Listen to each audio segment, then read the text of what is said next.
امریکہ میں ٹرانسجینڈرز کی سرکاری بھرتیوں پر پابندی، صرف 2 جنسوں کو ماننے کا اعلان، پناہ گزین قبول نہیں، میکسیکو سرحد پر اسپیشل فورس لگے گی۔ ٹرمپ دنیا سے ڈس انگیج کرتے دکھائی دیے۔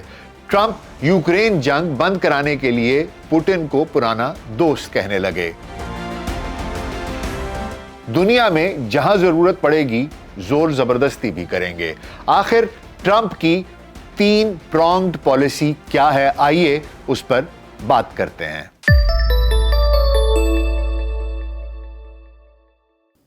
ویلسی پوڈ کاسٹ میں ڈاکٹر ناصر بے کے ساتھ ابھی خدمت میں حاضر ہیں۔ السلام علیکم۔ ڈونلڈ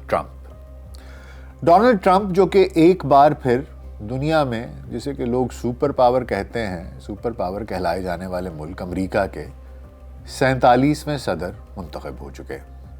اپنی متنازع شخصیت اور خیالات کے باوجود ٹرمپ کا دوسری بار بطور صدر انتخاب امریکی رائے دہندگان میں ان کی مقبولیت کا واضح ثبوت ہے۔ صدارتی حلف اٹھانے کے بعد اپنے پہلے خطاب میں ان کے سخت اقدامات کا اعلان، اور اس کے بعد میڈیا اور سوشل میڈیا پر ان کے تازہ ترین پیغامات، اور اس کے بعد میڈیا سے ان کی گفتگو، ان سب سے ایک جانب تو امریکہ میں ایک ہلچل مچی ہوئی ہے، جبکہ دوسری جانب بین الاقوامی سطح پر بھی ایک بھونچال سی کیفیت پیدا کیے ہوئے ہے۔ امریکی اتحادیوں سمیت دنیا بھر میں لوگ حیران و پریشان ہیں کہ آگے ہونے کیا جا رہا ہے۔ ہم آج امریکی صدر ٹرمپ کے ان خیالات جو کہ انہوں نے اپنی پریزیڈنشل کیمپین کی سپیچ کے دوران اور اس کے بعد اپنی اناگرل سپیچ میں اور اس کے بعد میڈیا سے گفتگو کرتے ہوئے، اور جو انہوں نے اپنے پریزیڈنشل آرڈرز انہوں نے کیے ہیں، سائن کیے ہیں، ان سب کو مد نظر رکھتے ہوئے ٹرمپ کی سوچ کو، ان کے خیالات کو ذرا پرکھنے کی کوشش کریں گے آج، اور ان کا بغور جائزہ لیں گے کہ آخر ٹرمپ چاہ کیا رہے ہیں۔ تو ٹرمپ کی گفتگو میں اگر اس کا آپ بغور جائزہ لیں تو اس کے 3 بنیادی پیغامات نمایاں نظر آتے ہیں۔ پہلا پیغام وہ ہے جو امریکہ کے اندرونی معاملات سے ان کے بارے میں ہے۔ دوسرا کہ دنیا میں کہاں کہاں ٹرمپ امریکہ کو کس کس جگہ سے ڈس انگیج کرنا چاہ رہے ہیں اور کن وجوہات کی بنا پر کرنا چاہ رہے ہیں۔ اور تیسری چیز یہ ہے کہ یہاں سے ڈس انگیج کر کے وہ اپنا فوکس، اپنی توانائی، اپنا پیسہ کن چیزوں میں انگیج کرنا چاہ رہے ہیں۔ تو ایک ان کے انٹرنل معاملات ہیں اور ایک ایکسٹرنل معاملات ہیں، اور ایکسٹرنل معاملات میں کہاں سے ڈس انگیج کرنا ہے اور کہاں پر انگیج کرنا ہے۔ تو یہ 3 ڈفرنٹ پہلو ہیں جن پر کہ آج ہم بات کر کے دیکھ لیتے ہیں کہ آخر ان کی سوچ کیا ہے اور وہ کیا کرنا چاہ رہے ہیں۔ تو سب سے پہلے کہ ٹرمپ امریکہ کے اندر، اپنے گھر کے اندر کیا کرنے چاہ رہے ہیں۔ تو سب سے پہلے تو وہ جو ضرورت سے زیادہ بیدار خیالات ہیں ان کو مار دینا چاہتے ہیں، دفن کرنا چاہتے ہیں۔ انہوں نے کہہ دیا ہے کہ امریکہ میں صرف 2 ہی جنسیں ہوں گی، ایک مرد اور ایک عورت۔ انہوں نے امریکی حکومت میں ٹرانسجینڈرز کی بھرتی کو بھی ختم کر دیا ہے۔ دوسری چیز، انہوں نے امریکہ کے اندر سیاسی پناہ اور پیدائشی حق شہریت ختم کرنے کا اعلان بھی کر دیا ہے، جس کی وجہ سے ایک طوفان برپا ہو گیا۔ پھر انہوں نے امریکہ میں قومی توانائی ایمرجنسی کی بات کی، اور چوتھی بات انہوں نے جنوبی سرحد پر نیشنل ایمرجنسی نافذ کرنے کا اعلان کیا۔ یہ تو ہو گئی کہ اندرون ملک کیا کیا باتیں ہیں، ان کو پھر فردن ڈسکس کر لیں گے۔ دوسرا کہ دنیا میں کس کس جگہ پر امریکہ ڈس انگیج کرنا چاہ رہا ہے۔ ٹرمپ نے یوکرین جنگ کو روسی صدر پوٹن کی جنگ قرار دیا، نیٹو سے اس جنگ میں بنیادی کردار ادا کرنے کا مطالبہ کرتے ہوئے جنگ کو ختم کرنے کا وعدہ کیا۔ اسی طرح ٹرمپ نے خود کو غزہ میں جاری اسرائیلی جنگ سے بھی دور کیا اور کہا کہ یہ نتن یاہو کی جنگ ہے۔ مجھے نہیں لگتا کہ شاید یہ جنگ بندی بہت دیر تک چل سکے، لیکن یہ انہوں نے اظہار کیا کہ یہ میری جنگ نہیں ہے، نتن یاہو کی جنگ ہے۔ اس کے ساتھ ساتھ انہوں نے پیرس ماحولیاتی معاہدے سمیت اہم بین الاقوامی معاہدوں سے ہاتھ کھینچ لیا ہے۔ یہاں سے ڈس انگیجمنٹ ہوئی ہے۔ لیکن ٹرمپ کے صدارتی خطاب اور پیغامات میں جو تیسرا اہم نقطہ ہے وہ ری انگیجمنٹ کا ہے، اور وہ بیرون ملک امریکی مفاد کے حصول کے لیے چاہے کسی بھی طریقے سے وہ حاصل کیے جائیں، چاہے ڈپلومیسی سے، چاہے زور زبردستی سے، چاہے دھونس سے، یا اس کے لیے شاید انہیں فوج بھی استعمال کرنی پڑے، اپنا مسل دکھانا پڑے، تو وہ بھی کرنے کے لیے تیار ہیں۔ اور ان معاملات میں سب سے پہلے پاناما ہے۔ پاناما کینال کا دوبارہ حصول چاہتے ہیں وہ، اس کے بعد غیر قانونی تارکین وطن کو میکسیکو میں رکھنا چاہتے ہیں، اور گرین لینڈ کے معدنی ذخائر پر قبضے کے لیے بھی وہ حد سے گزر جانے کو تیار ہیں۔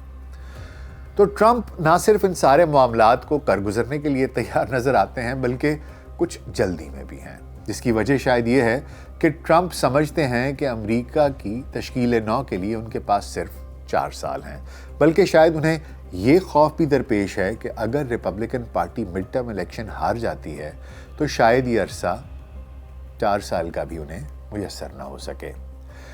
ڈونلڈ ٹرمپ دوسری جانب یورپی یونین سے بھی ناراض اور خفا سے اکھڑے سے دکھائی دیتے ہیں۔ ان کا کہنا ہے کہ یورپی ممالک امریکہ سے گاڑیاں اور فارم پروڈکٹس نہیں خریدتے ہیں، جس کے باعث امریکہ کو بڑے تجارتی خسارے کا سامنا ہے۔ اسی لیے ٹرمپ نے یورپی یونین پر نئے محصولات کی دھمکی بھی دے دی ہے۔ انہوں نے 1 فروری سے چینی درآمدات پر بھی 10% ٹیرف عائد کرنے کا ارادہ ظاہر کیا ہے۔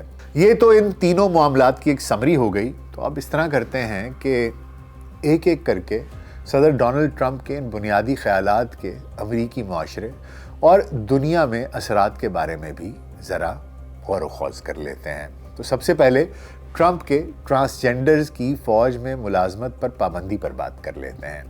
ٹرمپ نے ٹرانسجینڈر سے متعلق بائیڈن دور کا حکم نامہ منسوخ کر دیا ہے۔ امریکی فوج میں 9,000 سے 14,000 اہلکار ٹرانسجینڈرز ہیں۔ اس ہدایت نامے سے حکومتی مواصلات، شہری حقوق کے تحفظات اور وفاقی فنڈنگ کے ساتھ ساتھ جیلوں کے حوالے سے ٹرانسجینڈرز پالیسیز متاثر ہوں گی۔ اس سے پاسپورٹ اور ویزا جیسی سرکاری دستاویزات پر بھی اثر پڑے گا۔ امریکہ ٹرانسجینڈرز کے حقوق کے لیے جدوجہد کرنے والی تنظیموں کا گڑھ سمجھا جاتا ہے، جہاں سوسائٹی میں انسانی حقوق کے نام پر بھی تیسری جنس سے ہمدردی واضح طور پر دکھائی دیتی ہے، جس کے باعث اس صدارتی اعلان سے معاشرے میں کھلبلی سی مچ گئی ہے۔ اسی طرح ٹرمپ پیدائش پر شہریت کے قانون کو ختم کرنے کا ارادہ رکھتے ہیں۔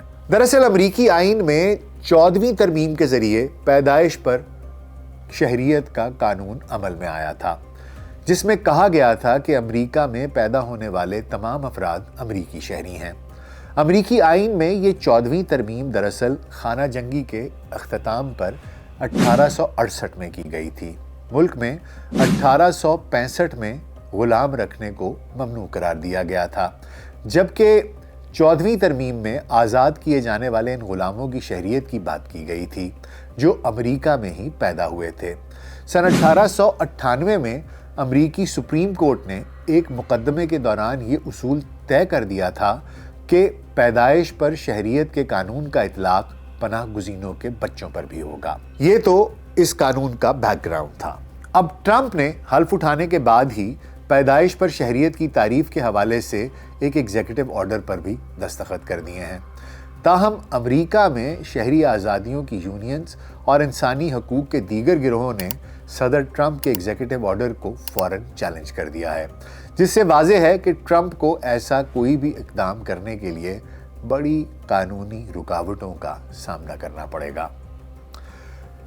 صدارتی دفتر اوول آفس میں ٹرمپ نے امریکہ کی جنوبی میکسیکو کے ساتھ جو سرحد ہے اس پر قومی ایمرجنسی نافذ کرنے کے حکم نامے پر بھی دستخط کر دیے ہیں، اور یہ دستخط کرتے ہوئے انہوں نے یہ الفاظ ادا کیے کہ دس is huge, this is great, یہ بہت بڑی چیز ہے، اور انہوں نے چند مجرمانہ گروہوں کو دہشت گرد تنظیم نامزد کر دیا۔ ٹرمپ نے دستخط کردہ ایک اور ایگزیکٹو آرڈر میں امریکی فوج کو ملک کی سرحدیں سیل کرنے کا حکم بھی دے دیا ہے۔ یہ حکم نامہ جاری کرنے کے لیے منشیات کی ترسیل، انسانی اسمگلنگ اور سرحدی علاقوں میں جرائم کا حوالہ دیا گیا ہے۔ اب اسی طرح ٹرمپ نے ایک ایسے حکم نامے پر بھی دستخط کیے ہیں جس کے تحت 4 ماہ کے لیے امریکی پناہ گزینوں کی آبادکاری کے پروگرام کو معطل کیا گیا ہے۔ تفصیلات واضح نہ ہونے کے باعث اس صدارتی حکم نامے پر بھی امریکہ میں بڑی بے چینی کی کیفیت پائی جاتی ہے۔ یہ تو بات ہو گئی ڈونلڈ ٹرمپ کے ان ایگزیکٹو آرڈرز کی یا ان بیانات کی جو کہ امریکہ کے اندر یعنی کہ ان کے گھر کے اندر ان کی اندرونی معاملات کو ان کے بارے میں تھے اور ان کو ڈیل کر رہے تھے۔ اب آئیے بات کر لیتے ہیں ان ٹرمپ کے آرڈرز کی یا ان باتوں کی یا ان بیانات کی یا ان خیالات کی جو کہ انہوں نے بین الاقوامی معاملات پر دیے ہیں۔ تو سب سے پہلے ڈس انگیجمنٹس کی بات کر لیتے ہیں، اور ڈس انگیجمنٹس میں سب سے پہلے یوکرین اور روس کی جنگ۔ امریکہ کے صدر ڈونلڈ ٹرمپ نے اندیا دیا ہے کہ روس پر یوکرین کے خلاف جنگ کرنے کی وجہ سے مزید پابندیاں عائد کی جا سکتی ہیں۔ مزید پابندیوں کے نفاذ کے امکانات کے بارے میں سوال پر ٹرمپ نے جواب دیا کہ ان کی حکومت یوکرین کے صدر ولادیمیر زیلنسکی سے بات چیت کر رہی ہے اور وہ جلد ہی روس کے صدر ولادیمیر پوٹن سے بھی بات کرے گی۔ وہ روس کو نقصان پہنچانے کا ارادہ نہیں رکھتے۔ صدر پوٹن سے ہمیشہ اچھے تعلقات رہے ہیں۔ ٹرمپ نے یورپی یونین کے حوالے سے کہا کہ اس بلاک کو یوکرین کو مدد فراہم کرنے پر بہت زیادہ خرچ کرنا چاہیے۔ واضح رہے کہ امریکہ نے روس کے فروری 2022 کے حملے کے بعد سے یوکرین کو $175 ارب کی امداد دی ہے۔ دوسری طرف یورپی یونین کا کہنا ہے کہ نیٹو کے ممبر ممالک نے یوکرین کو $145 ارب کی امداد دی ہے۔ ٹرمپ کا کہنا ہے کہ یورپ کو یوکرین کے قریب ہونے کی بنا پر جنگ سے نبرد ملک کو زیادہ امداد دینی چاہیے، کیونکہ امریکہ کے مقابلے میں یورپی ملک اس جنگ سے زیادہ متاثر ہوں گے۔ یورپی یونین کی خارجہ پالیسی کی چیف کاجا کلاس نے تسلیم کیا کہ ٹرمپ یہ کہنے میں بجا ہیں کہ ہم اتنا زیادہ خرچ نہیں کر رہے۔ انہوں نے کہا کہ یورپی یونین کو دفاع پر زیادہ خرچ کرنے کی ضرورت ہے۔ کاجا کلاس نے زور دیا کہ یورپی یونین کو یوکرین کی زیادہ تیز رفتار اور زیادہ مستحکم امداد کرنی چاہیے، کیونکہ یوکرین کے لوگ اپنی اور ہماری آزادی کے لیے لڑ رہے ہیں۔ میں یہاں بتانا چاہتا ہوں کہ روسی صدر پوٹن کے ساتھ اچھے تعلقات کا حوالہ دینے کے ساتھ ساتھ صدر ٹرمپ نے چینی صدر شی جن پنگ سے یوکرین کا مسئلہ حل کرنے کے لیے مدد کی اپیل بھی کی ہے۔ ٹرمپ کے چینی صدر کو فون پر اپیل کرنے کے نتیجے میں روس کے صدر ولادیمیر پوٹن اور چینی صدر شی جن پنگ نے امریکہ میں ڈونلڈ ٹرمپ کی حکومت سے تعلقات پر طویل مشاورت کی ہے، اور سنا ہے کہ کافی طویل ان کی ایک ویڈیو کال ہوئی ہے۔ پیر کو 1 گھنٹہ 35 منٹ تک جاری رہنے والی اس ویڈیو کال میں یوکرین جنگ ختم کرنے سے متعلق کوئی ممکنہ حل زیر بحث نہیں آیا، اور روس نے تائیوان پر بیجنگ کے موقف کی مکمل تائید کا اظہار بھی کیا ہے۔ دونوں رہنماؤں نے امریکہ میں حکومت کی تبدیلی کے بعد اسٹریٹجک تعلقات مزید گہرے کرنے پر بھی اتفاق کیا ہے۔ اب آ جاتے ہیں ذرا مشرق وسطیٰ کی طرف۔ تو غزہ میں جنگ بندی کو ڈونلڈ ٹرمپ نے پچھلے دنوں دیے گئے اپنے دھمکی آمیز بیانات کا نتیجہ قرار دیا ہے۔ انہوں نے غزہ کے معاملے سے خود کو دور رکھنے کا ارادہ ظاہر کیا اور کہا کہ میں سمجھتا ہوں کہ اپنے دوسرے دور اقتدار میں ٹرمپ کے پاس موقع ہے کہ وہ فلسطین کو مکمل خود مختار ریاست بنانے کے لیے فیصلہ کن اقدامات عمل میں لا سکتے ہیں، اور اسرائیل کی بے جا سرپرستی پر مبنی امریکی پالیسی کو شاید بدل سکتے ہیں۔ لیکن وہ ایسا کریں گے یا نہیں کریں گے ایسا لگتا نہیں ہے، کیونکہ ابھی سے ہی صدر ٹرمپ سے جب یہ پوچھا گیا کہ کیا آپ کے خیال میں یہ جنگ بندی قائم رہنے والی ہے، تو انہوں نے اس خدشے کا اظہار کیا کہ ان کا خیال ہے کہ یہ جنگ بندی زیادہ دیر تک نہیں قائم رہے گی، اور انہوں نے یہ بھی کہا کہ یہ جنگ میری نہیں نتن یاہو کی ہے۔ صدر ٹرمپ گو کہ عالمی امن کو یقینی بنانے کا عزم اس کا اظہار بار بار کر چکے ہیں اپنی کیمپین کے دوران، لیکن اپنے عہدے کا حلف اٹھانے کے بعد جو انہوں نے پہلی گفتگو کی ہے میڈیا کے ساتھ، اس میں وہ خود کو ان دونوں جنگوں سے دور کرتے دکھائی دیے، اور اس کی ذمہ داری پوٹن پر، یورپی یونین پر ڈالتے رہے، یوکرین اور روس کی جنگ کی، اور مشرق وسطیٰ کی جنگ کو انہوں نے نتن یاہو کی جنگ قرار دے دیا۔ اب آ جاتے ہیں ذرا پاناما کینال اور گرین لینڈ کی طرف، وہ جگہیں جہاں پر کہ امریکہ ری انویسٹ کرے گا۔ پاناما کینال اور گرین لینڈ کے بارے میں ٹرمپ کے خیالات پر میں نے اپنے گزشتہ ویلاگز میں آپ کو تفصیلات سے آگاہ بھی کیا ہے، اور ان دونوں مسئلوں کی جڑ کیا ہے، ان کی تاریخ کیا ہے، ان کے بارے میں بھی آپ کو بتا دیا ہے۔ ٹرمپ حلف اٹھانے سے پہلے ہی ان معاملات پر معاشی اور عسکری دونوں طاقتوں کا استعمال کرنے کا ارادہ ظاہر کر چکے ہیں، کیونکہ وہ اسے امریکی معاشی مفاد کے لیے ناگزیر سمجھتے ہیں۔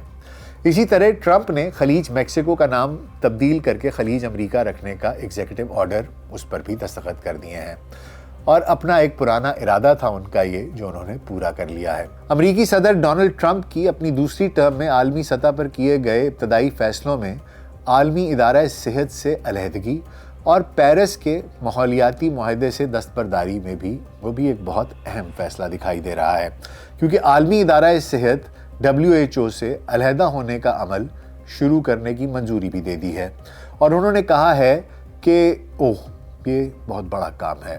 امریکہ کو عالمی ادارہ صحت سے علیحدہ کرنے کی ٹرمپ کی جانب سے یہ دوسری کوشش ہے۔ وہ کووڈ-19 کے دوران عالمی ادارہ صحت کی جانب سے کیے جانے والے اقدامات کے ناقد رہے ہیں۔ وبائی امراض کے دوران بھی انہوں نے امریکہ کے WHO چھوڑنے کا عمل شروع کیا تھا، تاہم ان کے بعد آنے والے صدر جو بائیڈن نے اس فیصلے کو واپس لے لیا تھا۔ اسی طرح صدر ٹرمپ نے پیرس کے موسمیاتی تبدیلی کے معاہدے سے دستبرداری کے ایگزیکٹو حکم نامے پر بھی دستخط کر دیے ہیں۔ اپنے پہلے دور صدارت میں بھی ڈونلڈ ٹرمپ نے پیرس کے موسمیاتی تبدیلی کے معاہدے سے دستبرداری اختیار کر لی تھی، تاہم جو بائیڈن نے بطور صدر پہلے ہی دن 2021 میں اس معاہدے میں دوبارہ شمولیت اختیار کر لی تھی۔ وہیں اپنی سمت کا تعین کرتے ہوئے ٹرمپ نے $500 ارب کے ٹارگیٹ AI پروجیکٹ کا بھی اعلان کیا ہے، اور یہ کہا ہے کہ open AI، soft bank, Oracle AI میں $500 ارب کی سرمایہ کاری کریں گی۔ اس میں 1 لاکھ ملازمتیں پیدا ہوں گی۔ اب یہ ایک بہت بڑا، اس سے $500 ارب کا پروجیکٹ، اس طرح کا پروجیکٹ کبھی بھی اس سے پہلے نہیں ہوا، اور اس پروجیکٹ کے تحت AI ڈیٹا سینٹرز قائم ہوں گے پورے امریکہ میں، اور کہا یہ جا رہا ہے کہ یہ AI کو اگلے لیول پر لے جائے گی۔ ابھی تو یہ آپ کی صرف اسسٹنس کرتا ہے، اس کے بعد AI اس لیول پر پہنچ جائے گا کہ وہ شاید انسانی کاموں کو ریپلیس کرنا شروع کر دے۔ So this is going to be a huge step. یہ بھی اس ڈائریکشن میں ٹرمپ کام کرنا چاہ رہے ہیں۔ آج کی پوڈ کاسٹ کے آخر میں بس یہ کہنا چاہوں گا کہ ٹرمپ ایک بار پھر سب سے پہلے امریکی مفاد یعنی امریکہ فرسٹ کے علم بردار بننا چاہتے ہیں۔ اپنی لاؤبالی طبیعت کے باعث ٹرمپ کے بہت سے بیانات اور اقدامات متنازع اور بحث کا موضوع بن جاتے ہیں۔ حقیقتاً امریکہ جیسی عالمی طاقت کے سربراہ کو قومی اور بین الاقوامی سطح پر ایسے پیغامات اور اقدامات سے گریز کرنا چاہیے، مگر ڈونلڈ ٹرمپ نہ اپنے پہلے دور صدارت میں روایتی صدر امریکہ تھے، نہ ہی دوسری ٹرم میں ان کے ارادے قومی و عالمی روایات کی پاسداری کے نظر آتے ہیں۔ بہرحال جنگوں سے لا تعلقی کے دعوے اپنی جگہ، لیکن بھولے بھالے چھیل چھبیلے نظر آنے والے ڈونلڈ ٹرمپ دنیا بھر میں اپنے سینگ پھنسانے کے لیے تیار دکھائی دیتے ہیں۔ اس کے ساتھ ساتھ یہ بھی دکھائی دیتا ہے کہ برکس ممالک کو بھی وہ آڑے ہاتھوں شاید لینے والے ہیں۔ برکس ممالک وہ ہیں جو کہ کوشش کر رہے تھے کہ ڈالر کی جگہ کوئی اور کرنسی دنیا میں استعمال کی جائے۔ ان کے اوپر بھی ایک تفصیلی ویڈیو آنے والے دنوں میں کریں گے، اور ان کے بارے میں بھی آپ کو بتائیں گے کہ ان کے ساتھ ٹرمپ کیا کرنے کا ارادہ رکھتے ہیں۔ بہرحال یہ ایک مختصر سی گائیڈ لائن تھی جو کہ ابھی ہمیں دکھائی دیتی ہے، جس سمت میں امریکہ کے اندر اور امریکہ کے باہر ٹرمپ جاتے دکھائی دے رہے ہیں۔ وقت گزرے گا، کیا کیا ہوگا، ساتھ ساتھ آپ کے ساتھ ڈسکس کرتے رہیں گے۔ آپ کے ان بارے میں کیا خیالات ہیں، ہمیں ضرور آگاہ کیجئے۔ کسی چیز سے آپ کو اختلاف ہو، یا اگر آپ ہماری بات سے اتفاق بھی کرتے ہیں تو آپ کا نقطہ نظر کیا ہے، نیچے کامنٹس میں لکھا کیجئے، میں پڑھتا ہوں، بہت خوشی ہوتی ہے کہ آپ کے اس بارے میں کیا خیالات ہیں۔ اپنا بہت خیال رکھیے گا، شکریہ۔